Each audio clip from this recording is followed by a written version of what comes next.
Hi friends, welcome back to చిద్రూపి reviews. Daily updates and reviews కోసం ఛానల్ని subscribe చేసి పక్కనే ఉన్న బెల్ ఐకాన్ని క్లిక్ చేసి ఆల్ ఆప్షన్ సెలెక్ట్ చేయండి. అప్పుడే మేము పెట్టిన వీడియోస్ ముందుగా మీ మొబైల్కి నోటిఫికేషన్ ద్వారా వచ్చేస్తుంది.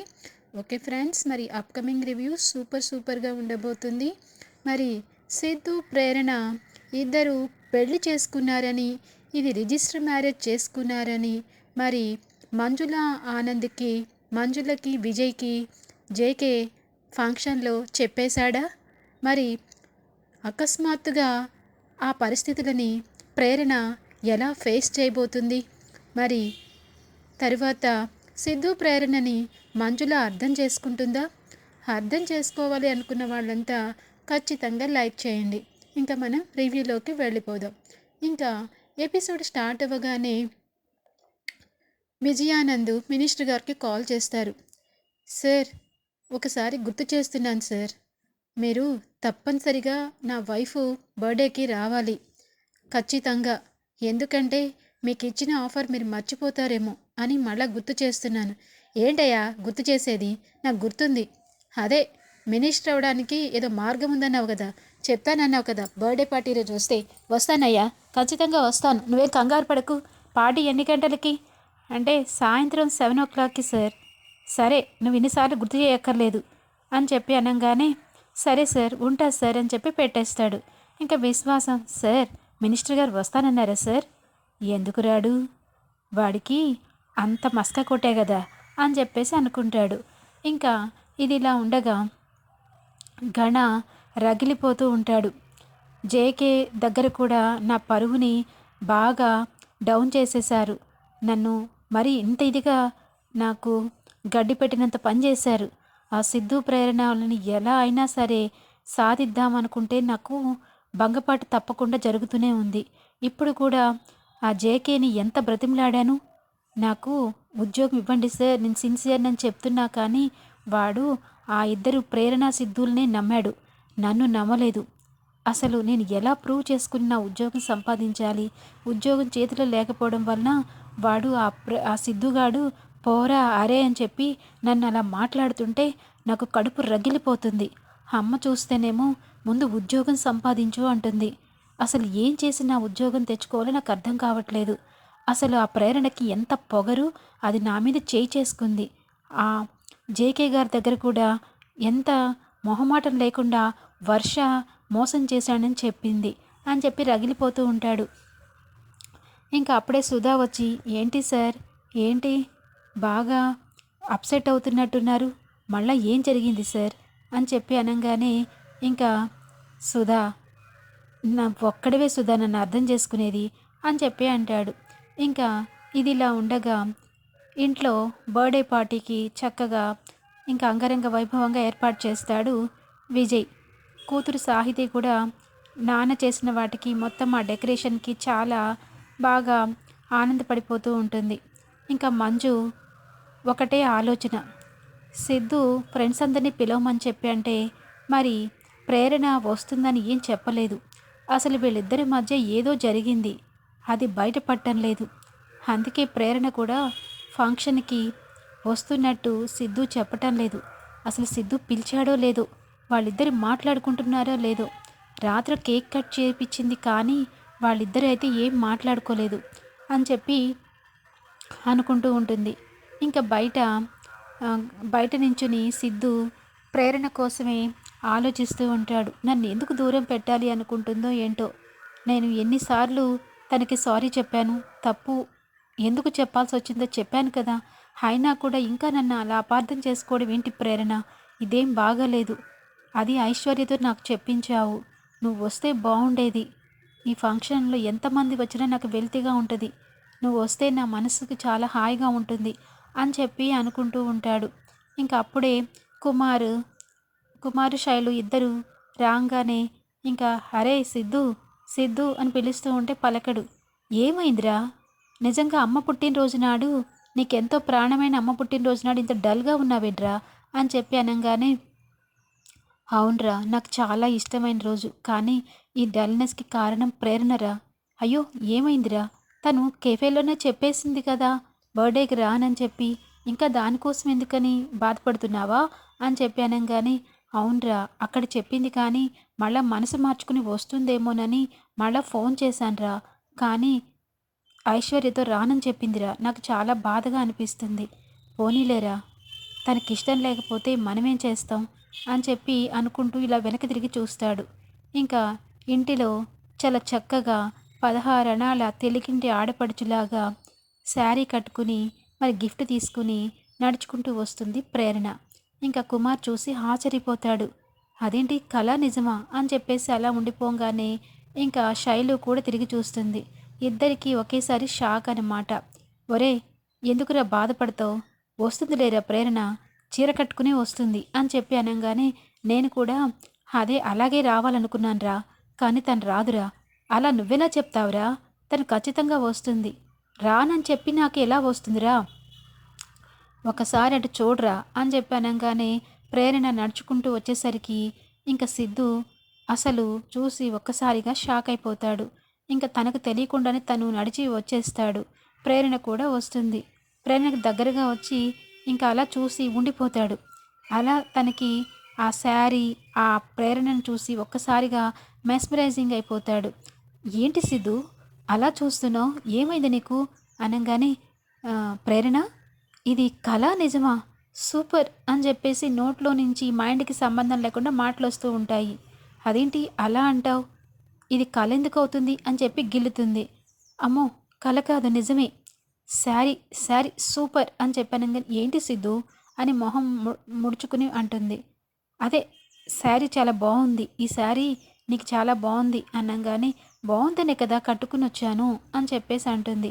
అయినా నువ్వేంటి పార్టీకి రానని చెప్పావు కదా, మరి వచ్చావేంటి అనగానే, అంటే ఏంటి ఇప్పుడు వెళ్ళిపోమని చెప్పి అంటావా, అయ్యో ప్రేరణ ఎందుకు అట్లా అనుకుంటున్నావు, నేనెందుకు వెళ్ళిపోమంటాను, అంటే నా ఉద్దేశం అది కాదు, నేను పిలిచినప్పుడు రానని చెప్పావు కదా, అది కూడా ఐశ్వర్యతో కూడా చెప్పించావు కదా అనగానే, అవును నువ్వు పిలిస్తే రాలేదు అనగానే లోపల మంజుల నడుచుకుంటూ బయటకు వస్తుంది.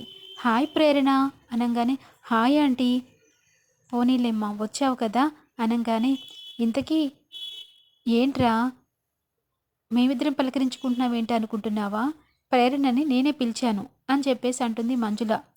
అవునా అమ్మా, నువ్వు పిలిస్తే వస్తుందో రాదో నాకు తెలీదు, కానీ నేను నా పుట్టినరోజు నాడు నాకు నచ్చిన వాళ్ళని పిలుచుకునే అర్హత నాకు లేదా ఏంటి, అందుకే ప్రేరణ నేనే పిలిచాను అని చెప్పి అనగానే ఇంకా ప్రేరణ, అవును అయినా నీతో నాకేం సంబంధం, నేను ప్రేరణని పిలుచుకున్నాను, తను వచ్చింది, రామ్మ ప్రేరణ లోపలికి వెళ్దాం అని చెప్పి ఇంకా తీసుకుని వెళ్తుంది. ఇంకా సిద్ధు అలా చూస్తూ ఉండిపోతాడు. ఇదేంటి ఆంటీ పిలిస్తే వచ్చింది, నేను పిలిస్తే రాలేదని చెప్పంటుందేంటి అని చెప్పి అనుకుని, చూసావా సిద్ధు, ప్రేరణ ఆంటీ ఒకటైపోయారా, నువ్వు సైడ్ అయిపోయావు అని చెప్పేసి అనేసరికి ఇంకా మంజుల ప్రేరణను తీసుకుని రూమ్లోకి వెళ్తుంది. ఇంకా ఆ రూమ్ అంతా కూడా తన జ్యువెలరీ అవన్నీ ఉంటాయన్నమాట. ఇంకా ప్రేరణ ఆంటీని చూసి ఇంకా మంజులను చూసి అక్కడున్న పెద్ద హారాన్ని తీసి మెడలో వేస్తుంది. ఆంటీ ఇప్పుడు చూడండి ఎంత కళగా ఉన్నారో మీరు అని చెప్పి అనగానే, అవునమ్మా ఇది నాకు వేసుకోవాలనిపించింది, కానీ ఎందుకులే అని చెప్పి ఊరుకున్నాను. లేదా ఆంటీ, మీలాంటి మంచి మనసున్న వాళ్ళకి బంగారం ఆభరణం కాదు, బంగారానికే మీరు ఆభరణం లాంటి వాళ్ళు అనగానే, నిజంగా నువ్వు వస్తావని అనుకోలేదు ప్రేరణ, అదేంటి ఆంటీ మీరు పిలిస్తే రాకుండా ఎందుకుంటాను అని చెప్పి అనగానే, అంటే రాకూడని పరిస్థితులు కొన్ని ఏమైనా ఉండుండొచ్చు కదా అని చెప్పి అనగానే ఒకసారిగా ఆశ్చర్యపోతుంది. ఇంక వీళ్ళిద్దరు ఏం మాట్లాడుకుంటున్నారనని సిద్ధు వచ్చి డోర్ దగ్గర నించుని వింటూ ఉంటాడు. ఇంకా ప్రేరణ మంజుల మాట్లాడుకునే మాటలు, ఒకరికొకరు పొగుడుకునే మాటలు అవి చాలా మనసుకి ఆకట్టుకుంటాయి. అవి విన్నంతసేపు నవ్వుతూ ఉంటాడు. ఇంకా లాస్ట్కి పాయింట్ దగ్గరకు వచ్చేస్తుంది మంజుల. చూడమ్మా ప్రేరణ, నేను ఒకటి అడుగుతాను నిజం చెప్తావా అంటుంది. అయ్యో ఆంటీ మీరు అడిగితే నేను చెప్పకుండా ఎందుకుంటాను అనగానే, ఇంకా అదేనమ్మా సిద్ధు మీద చేయి చేసుకున్నావా అనగానే షాక్ అయిపోతుంది. ఇంకా అలా ఏం మాట్లాడకుండా, సిద్ధు మంచివాడు, తప్పు చేయడు, నువ్వు కూడా అలా అని చెప్పి తప్పు చేసే మనిషివి కాదు, మీ ఇద్దరి లక్ష్యాలు ఒకటే, మీ ఇద్దరి ఆలోచనలు ఒకటే, మరి మీ ఇద్దరి మధ్య ఎందుకు కమ్యూనికేషన్ గ్యాప్ వచ్చింది, ఎందుకు నేను కొట్టాల్సి వచ్చిన పరిస్థితి వచ్చింది, నా కొడుకు ఏమన్నా తప్పు చేశాడా అని చెప్పి అనగానే, మీరు నమ్ముతున్నారా అని చెప్పేసి అంటుంది. నువ్వు ఆన్సర్ని పక్కకు తీసేయాలని చూస్తున్నావా ప్రేరణ? అబ్బే అలా కాదా ఆంటీ, మీరు అడిగే దాంట్లోనే అర్థం ఉంది కదా, సిద్ధు ఎలాంటివాడో మీకు కూడా తెలుసు కదా అని చెప్పి అనేసరికి, అమ్మా అని చెప్పి ఎంటర్ అవుతాడు సిద్ధు. అసలు నువ్వేమడుగుతున్నావో నీకు అర్థమవుతుందమ్మా? నీ పుట్టినరోజు నాడు ప్రేరణను బాధ పెడతావా అసలు అని చెప్పి అడిగేసరికి అప్పుడు ఇంకా ఆనంద్ గబగబా వస్తాడు. ఏంటి మంజు, నీ బర్త్డేకి అందరూ వచ్చేస్తుంటే నువ్వు ఇక్కడ ప్రేరణ ఏంటమ్మా, తర్వాత మాట్లాడుకోవచ్చు కదా, రండి మినిస్టర్ గారు వస్తారు అని చెప్పేసి గబగబా అందరినీ తీసుకెళ్తాడు. ఇంకా ఈ లోపల మినిస్టర్ గారు వస్తారు. మినిస్టర్ గారిని రిసీవ్ చేసుకుని ఇంకా మొత్తం అంతా చూపిస్తూ ఉంటాడు. ఈ లోపల పైనుంచి శైలు నడుచుకుంటూ వచ్చేసరికి మినిస్టర్ గారు వాళ్ళ నాన్నే కాబట్టి చూడంగానే నాన్న అని పరిగెత్తుకుంటూ రాబోతుంది. ఈ లోపల కాలు స్లిప్ అయిపోయి కింద పడిపోతుంది. నా అమ్మ అని చెప్పి బాధపడుతూ ఉంటే ఇంకా మంజులా వెళ్ళి తీయాలనుకుంటుంది. వద్దని చెప్పి విజయ్ ఆపేస్తాడు. ఇంకా ప్రేరణని సిద్ధు ఆపేస్తాడు. ఎందుకంటే వాళ్ళ నాన్న వెళ్ళి తను పట్టుకుంటాడేమోనని అనుకుంటారు. కానీ మినిషరు మనసుని చాలా కంట్రోల్ చేసుకుని కూతురు పడిపోయిన బాధ విలవిల్లాడిపోతుంటే చూస్తాడు కానీ దగ్గరికి వెళ్ళడు. ఈ లోపల కుమార్ పరిగెత్తుకుంటూ వచ్చి, ఏంటి శైలు ఇది చూసుకోవద్దా, ఎంత దెబ్బ తగిలిందో చూడు అని చెప్పి ఫస్ట్ ఎయిడ్ కిట్ తీసుకుని కాలుకి మసాజ్ చేస్తూ కుర్చీలో కూర్చోబెట్టి కన్నీరు పెట్టుకుంటాడు. కన్నీరు పెట్టుకునేసరికి ఇంకా ఏంటయ్యా విజయ్ ఇదంతాను అని చెప్పేసి, అసలు వాళ్ళని ఎవరు పిలిచారు అని చెప్పేసి అడుగుతాడు. నేను పిలవలేదు సార్, అదిగో సిద్ధు పిలిచాడు అని చెప్పి పక్కకు తీసుకెళ్తాడు. ఇంకా పక్కన తీసుకెళ్ళంగానే కుమార్, ప్రేరణ, ఇంకా మంజుల, సాహితి అందరూ కలిసి శైలుని కొంచెం ఆ కాళ్ళని మసాజ్ అది చేసేసరికి తను నిలబడగలిగే కెపాసిటీ వస్తుంది. ఇంకా వచ్చి అక్కడ నించోగానే ఇంతలోకి బాంబు పేలుస్తాడు విజయ్. ఈ లోపల మంజు నీకు సర్ప్రైజ్, కొత్తగా డీసీపీ గారు వచ్చారు జయకృష్ణన్, చాలా సిన్సియర్ ఆఫీసర్, ఆయన వల్ల మనకి చాలా పనులు జరుగుతాయి, అందుకే ఆయన్ని పిలిచాను అని చెప్పి అనగానే ఇంకా ఒక్కసారిగా మరి ప్రేరణ సిద్ధుకి గుండెల్లో రైలు పరిగెడతాయి. ఇదేంటి ప్రేరణ, ఆయన వస్తున్నారు, ఆయన చేసిందంతా చేసి నువ్వు ఇప్పుడు ఇలా మాట్లాడితే ఎలా సిద్ధు అని చెప్పి అనేసరికి ఇక అందరూ కూడా మరి జేకేని రిసీవ్ చేసుకోవడానికి రమ్మని చెప్పి అనగానే ఇంకా నేనెందుకు, నేను రాను అని చెప్పి అంటుంది. నువ్వు కూడా మా ఫ్యామిలీ లాగానే ప్రేరణ, రా అని చెప్పేసి అంటుంది సాహితి.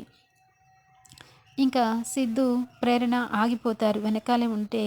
ఇంకా రిసీవ్ చేసుకోవడానికి విజయ్, మంజుల, సాహితి, ఇంకా విశ్వాసం అందరూ రాగానే జయకృష్ణని ఇంకా రండి సార్ అని చెప్పి విష్ చేస్తాడు.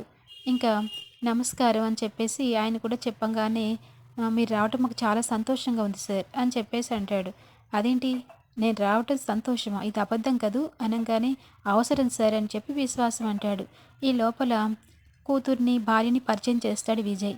ఆ తర్వాత ప్రేరణ సిద్ధుని కూడా పిలిచి నా కొడుకు అనగానే ఆమె మీ కోడలు అంటాడు జేకే. ఇంకా ఒక్కసారిగా అందరూ ఆశ్చర్యపోతారు. మరి వీళ్ళిద్దరికి పెళ్ళైన విషయం జేకే బయట పెడతాడా, ఏం జరగబోతుందనేది రేపటి ఎపిసోడ్లో తెలుసుకుందాం. Thanks for watching.